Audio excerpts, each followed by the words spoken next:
Welcome to this week's Tank of Gas Getaway. We are in the great outdoors. We're hitting the trails. Last season we kicked things off by exploring the Red Buttes Wilderness, and I promised we would be back because it was absolutely amazing. Well, we are. We're headed on the Frogs Pond Trail this time, and we're headed out in the wilderness, so you better bring your sense of adventure. The Red Buttes is probably one of the main draws for our area, the wilderness, and there's quite a few hikes through there. A reminder, the Red Buttes Wilderness is up above Applegate Lake, expanding across Oregon and California.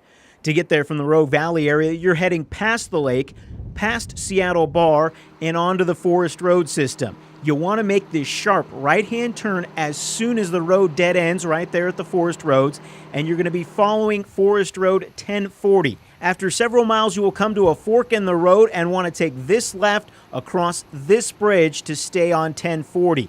That's where the Frog Pond Trailhead is off of, and it's the third trailhead off of 1040 that you'll come to.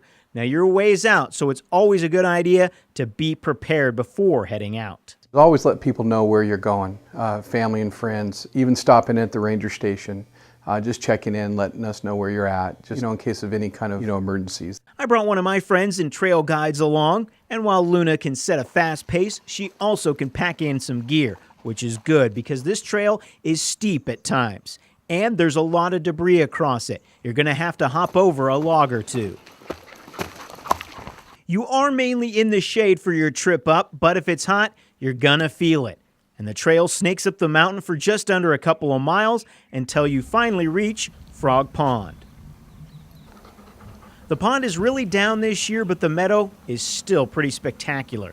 With the peaks above watching down on you, this is the spot for lunch. Now a reminder, plenty of bugs out along the trail and in the meadow, so if you stop for lunch, you are gonna have to contend with that. And if you wanted this adventure to continue, you can head up into the meadow and hook up with the Cameron Meadow Trail, which will bring you all the way back to the Forest Road. But I was spent. This adventure was over for me. Hope you enjoyed this trek into the Red Buttes Wilderness for this week's Tank of Gas Getaway.